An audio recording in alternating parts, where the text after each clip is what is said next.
Hello. So what I'm going to do today is I'm going to take you through Loft Practice number 1.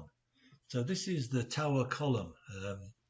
In the past, MET students made a Calgary Tower oil lamp in the machine shop. You now do the Stirling engine, so that's where these tower components come from. So if you look at the drawing here, you can see that we've got the origin at the top there, at top of the column, and of course what we've got there then is we're going to be modeling on the top plane. So I've got a front view, if you like, and a section front view. So what we're going to do is I'm going to open the top plane and open a sketch. Now, let me say before we go any further, lofting all of these parallel parts doesn't make a lot of sense in reality, but the reason we ask you to do this via using loft is because it gives you lots and lots of practice using convert entities and pulling planes and so on and so forth. So that's the reason we ask you to do it like this.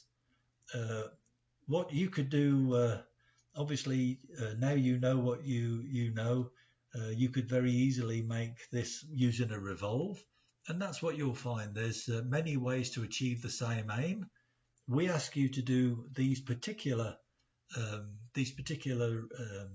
exercises using a particular technique because we want you to get the practice using that technique.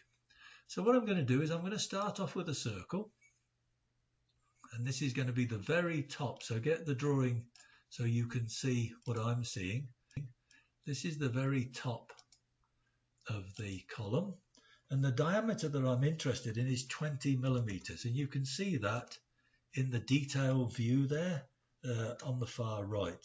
So it's 20 millimeters, and what I'm going to do now is I'm going to go isometric, okay, and what I'm going to do is accept that sketch as it is, and what I'm going to do is hit that top plane, and I'm going to hold down control, and I can drag a new plane look. Do you see? Now, as you have already seen probably, what we've got is in a loft, the length of the loft is the distance between planes.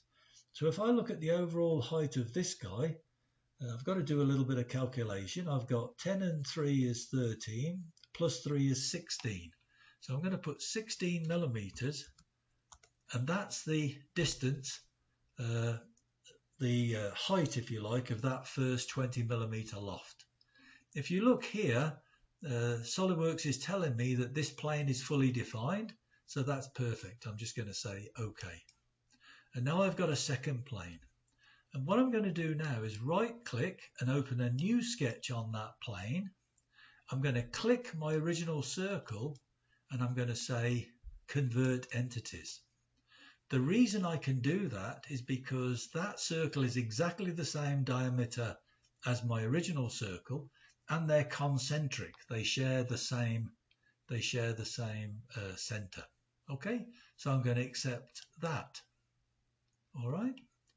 Now what I'm going to do, and I think it makes a lot of sense, is I'm going to loft as I go. And you'll see when we get into some of the finer detail, it can be quite confusing if you've got all sorts of sketches open.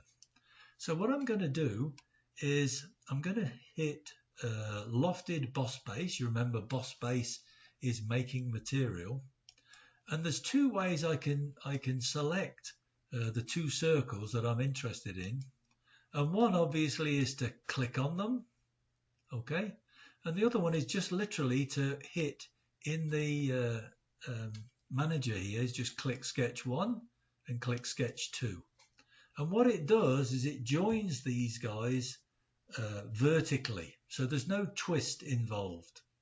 I'm going to cross out of that, and I'll do it again. This time I'll be careless, and I'll choose just here on that one and just there on that one, and you can see now that imparts a twist. Now, if that's what you want, this is how you would do it. but we don't want any twist on this guy. We want it to be parallel. All right. So I can try and get these guys to line up like that. And that looks like a pretty decent effort, although you can see there's a slight kink there. That looks good. So I can do that to straighten it up. What I generally do is what I was just mentioning, is I actually click it in the flyout feature manager design tree. So I'm going to accept that loft, and that's good. Now what I want to do is I now need to bring out that slightly larger diameter, that 25mm diameter. So what I'm going to do is click on this plane. Okay. Actually, I'm going to click on this plane, hold down Control, and I need to bring this down. I've got a new plane, and that's 4mm. So I'm going to make it 4mm and say yes. Now what I want to do is I want to start a new sketch on this guy. If I go normal 2, what I want to do now is to draw a circle. Instead of being 20, it wants to be 25, but it needs to be concentric. So I'm going to give this a dimension, make it 25, accept and close that sketch. Go back now to here. You can see I've got that there. I'm now going to open a new sketch on the, I guess the second new plane that I've made.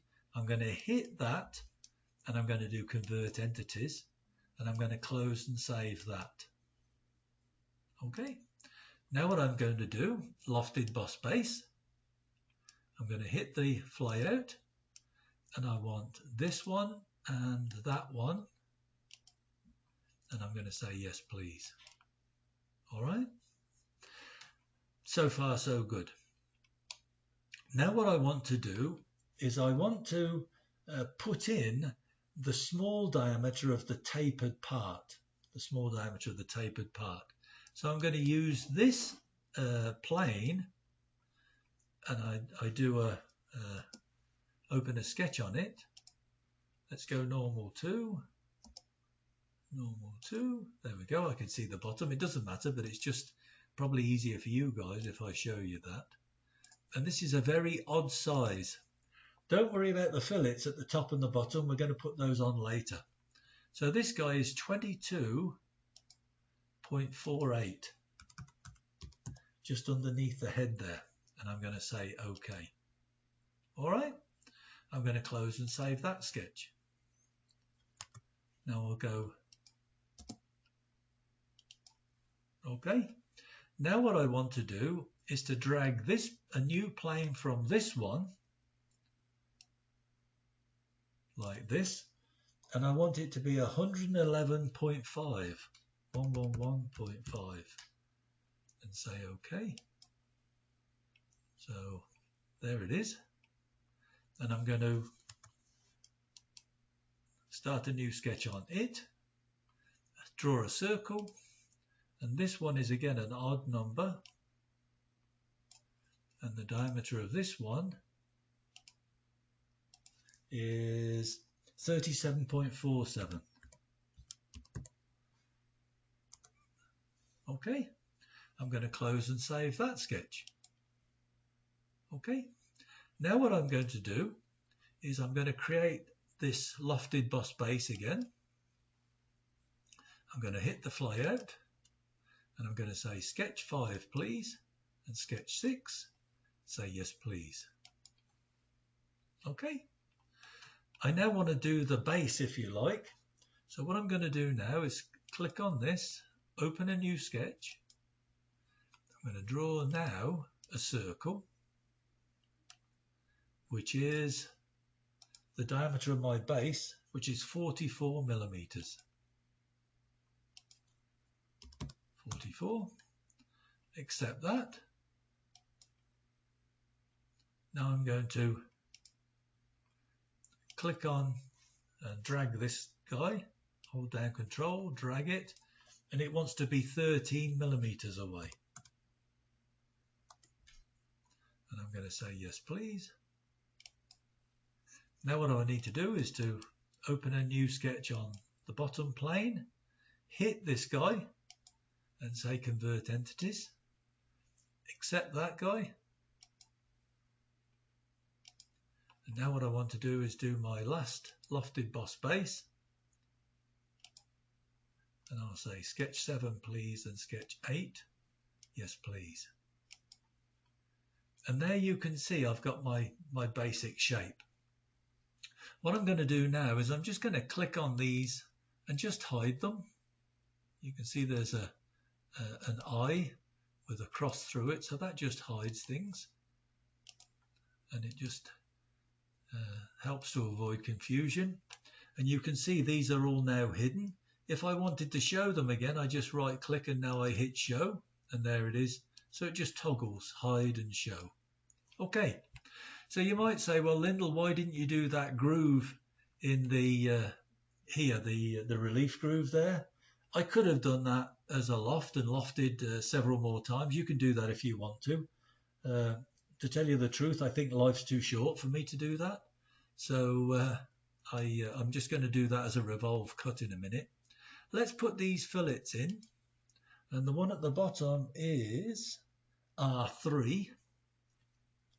3. And I'm just going to zoom in and give it that guy right there and say OK. And then I'm going to turn the world and zoom in here.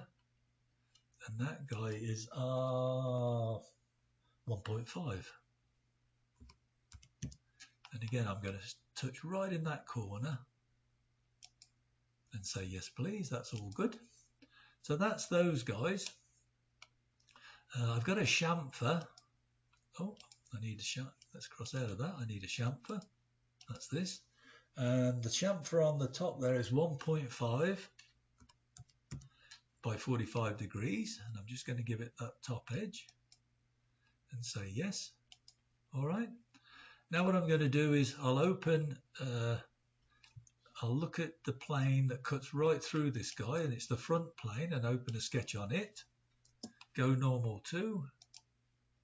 And what I want to do now is just, remember, I'm going to put in my center line first before I forget.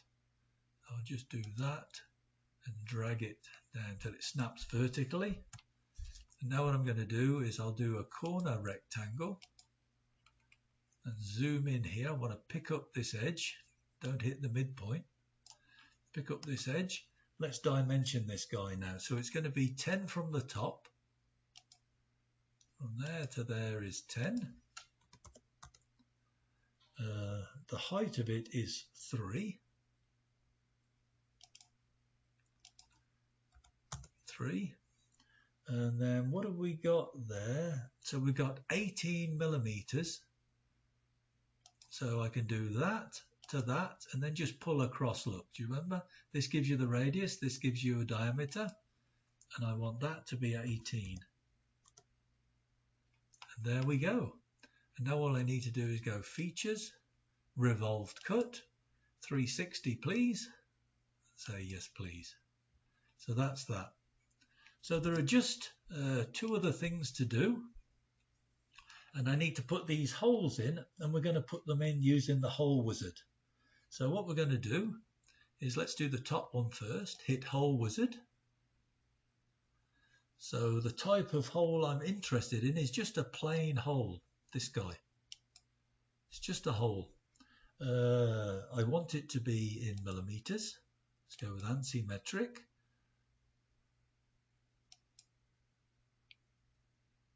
I think we can just use drill sizes here, and the diameter I'm interested in is 12.5, and these are all the standard drills you can get. 12.5, there it is. Custom sizing, so there we are, 12.5, perfect. Just to check, and what I want is I want a blind. I want this to go to a particular depth. And what I've got there is 65 millimeters. Okay. And I want a near side countersink, 14 diameter. So I'm going to change that to 14. and I want it to be 90 degrees, like that. So I think that's my hole and the chamfer fully defined. Now I'm going to go position, and I'm going to touch the top face, and I'm going to have it snap to the origin, say OK. And now I can use this tool here just to visualize. There it is. It looks like it's pretty decent. OK. So far so good. Let's do the bottom hole now. And what I'm interested in now is a tapped hole, a straight tap. There we go. ANSI metric, yeah. Bottoming tapped hole, that'll do for that.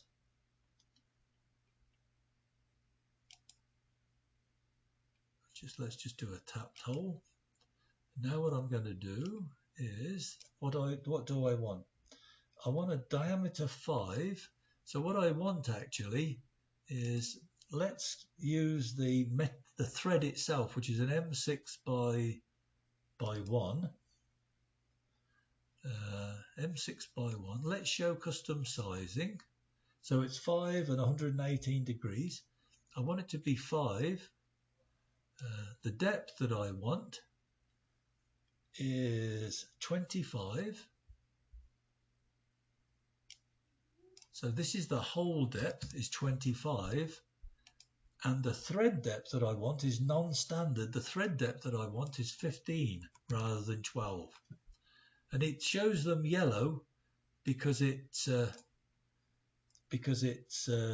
we've changed from the standard. So I want a 7mm chamfer and 90 degrees. That's perfect on the near side. And that's the side I'm going to select, is the near side with thread class. And Chris said that we wanted, okay, it doesn't give us the choice here to be a 6H, so we're going to just leave that as is. Tolerance and position. Okay, we're all good. So again, now what I'm going to do is do position. I'm going to just turn the world, and I'm going to hit this face, and then again I'm going to have it snap in the center, and I'm going to say OK. And now if I do this, and you can see now it looks very much like the section that we've seen there. Okay, so that's how to do your loft practice number 1. So I think I've got everything that I need there. It all looks good. Okay, thank you guys.